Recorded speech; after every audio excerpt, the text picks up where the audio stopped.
yang diberikan kepada Allah, kepada Nabi dan Rasulnya. Ya, contohnya saya jelaskan. Contohnya tongkat Nabi Musa yang dapat membelah lautan, Pak. Nah, 100 lebih Abdul Khair.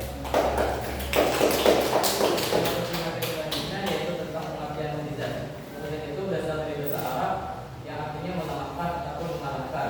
Dan menurut istilah artinya sesuatu yang luar biasa yang terjadi kepada Nabi atau Rasul dalam rangka membuktikan bahwa dirinya itu adalah Rasul-Rasul atau Nabi Allah yang diutus oleh Allah tanpa ditiru oleh siapapun.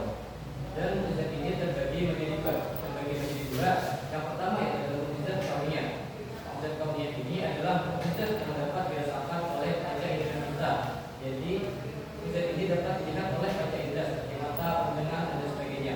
Contohnya seperti mukjizat Nabi Isa yang dapat menghidupkan para mati dengan izin Allah. Dan seperti yang dicontohkan Abdul Khair tadi, seperti tongkat Nabi Musa yang dapat membelah laut dan juga berubah menjadi terang. Itu adalah mukjizat kauniyah. Yang kedua adalah mukjizat akliyah. Apa itu mukjizat akliyah? Mukjizat akliyah itu adalah mukjizat yang hanya dapat dipahami oleh akal pikiran saja.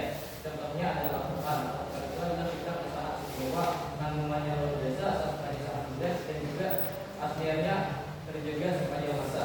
Jadi contoh daripada mukjizat akliyah ini adalah Al-Quran, yaitu mukjizat yang dapat dipahami oleh akal pikiran saja.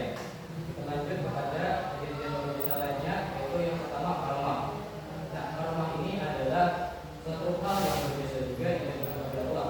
Namun ini diberikan hanya kepada orang soleh yang taat kepadanya. Contoh daripada karamah ini termasuknya adalah diturunkan kepada wali-wali Allah. Jadi juga sebagai contoh ada juga di dalam Al-Quran contoh karamah ini yaitu di dalam surah Al-Kahfi, yaitu surah pemuda yang berkemudian dua dan juga selama 1 tahun. Itu termasuk karamah yang diberikan Allah kepada hamba yang soleh. Yang ketiga yaitu ikhlas. Ikhlas itu adalah kejadian luar biasa yang terjadi kepada calon nabi. Seperti mukjizat, tapi kisah ini terjadi sebelum nabi atau rasul tersebut diangkat menjadi nabi dan rasul. Contohnya itu seperti saat Nabi Muhammad SAW masih kecil, beliau sudah memiliki keistimewaan seperti halnya memiliki keistimewaan saat berjalan di luar. Beliau senantiasa diiringi oleh Allah untuk menunjukkan kepada beliau. Itu ada ikhlas, yaitu satu kejadian luar biasa yang terjadi kepada calon nabi ataupun calon rasul. Dan yang terakhir adalah maunah. Maunah ini adalah kemampuan luar biasa yang terjadi kepada seorang mukmin dalam mengatasi suatu kesulitan. Jadi maunah ini terjadi kepada siapa saja yang sedang mengalami kesulitan apapun dalam berdaya. Sebagai contoh, jika kita sedang dikejar perampok dan jika kita tertangkap oleh perampok tersebut, kita akan dibunuh olehnya.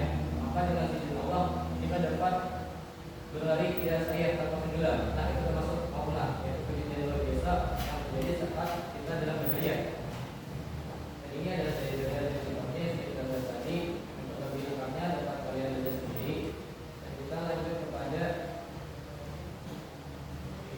hikmahnya ada banyak, namun secara keseluruhan dapat disebutkan bahwa mukjizat ini adalah sebagai penguat iman kita bahwa Allah ini Maha Kuasa atas segala sesuatu yang melindungi hamba-hambanya. Dan juga mukjizat ini sebagai bukti bahwa Rasul Allah itu tidak dapat ditiru oleh siapapun. Dan juga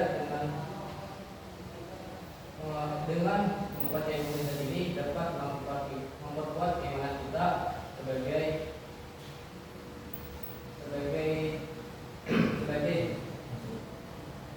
sebagai contoh bahwa Allah itu memiliki kekuasaan yang luar biasa yang tidak dapat kita tandingi oleh siapapun. Dari saat materi ini, adakah yang ingin kalian tanyakan? Silakan angkat tangannya. Jika tidak ada, kita lanjut kepada materi selanjutnya, yaitu tentang materi quiz. Ini untuk menambah pemahaman kalian tentang pelajaran yang telah kita pelajari tadi. Jika ada yang dapat menjawab pertanyaan di ini, silakan angkat tangannya dan dapat dinilai. Namun jika tidak dapat menjawab, tidak apa-apa, itu akan menjadi bahan evaluasi bagi kita. Kita masuk pada soal pertama. Nah, soal pertama untuk memberikan beberapa peraturan dan untuk melemahkan lawan-lawannya Allah mengetahui sesuatu yang luar biasa yang diberikan kepada para rasulnya. Sesuatu yang luar biasa itu adalah kita dapat menjawab pertanyaannya. Jelas?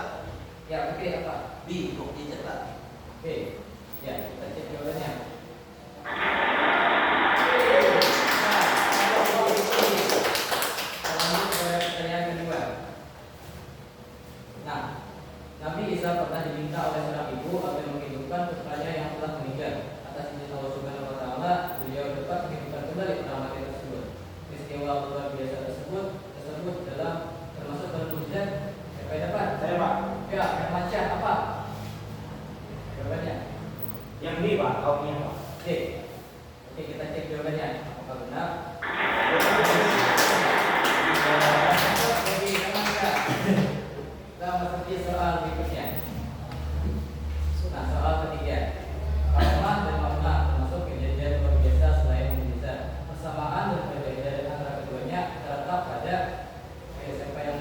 Belum Pak? Ya salah apa? Jawabannya C. Pemberian pelajaran yang banyak Pak. C. G. Yakin? Yakin? Ya, oke, kita cek jawabannya. Ya benar, karena ramalan ini sama-sama berasal dari Allah sebagai pemberinya. Namun penerimaannya ramalan ini diberikan kepada orang yang bukan dan bahaya dan ramalan ini kepada orang-orang soleh seperti waliullah. Selesai. Kita sudah tahu kita pada pertemuan kali ini. Mudah-mudahan pelajaran yang dapat kita pelajari pada hari ini dapat bermanfaat bagi kita dan dapat memperkuat iman kita terhadap agama Islam. Dan saya ingin mencoba mempraktikkan apa-apa saja pelajaran yang telah kalian pelajari pada pertemuan kali ini. Coba saudara Toki, coba jelaskan apa-apa saja yang telah kita pelajari pada pertemuan kali ini. Kami saya pelajari pelajaran ini itu tentang tijet sama khas dan tentang makna. Ya, pada pelajaran ini kita telah mempelajari tentang mukjizat, karomah, irhas, maunah. Itu adalah 4 penjelasan yang telah kita pelajari.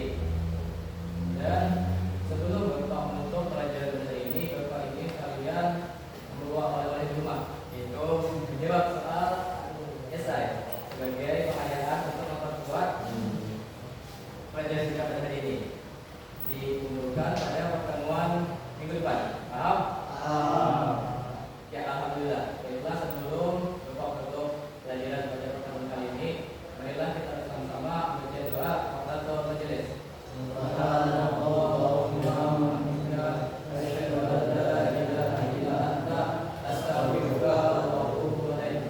Assalamualaikum warahmatullahi wabarakatuh. Waalaikumsalam warahmatullahi wabarakatuh.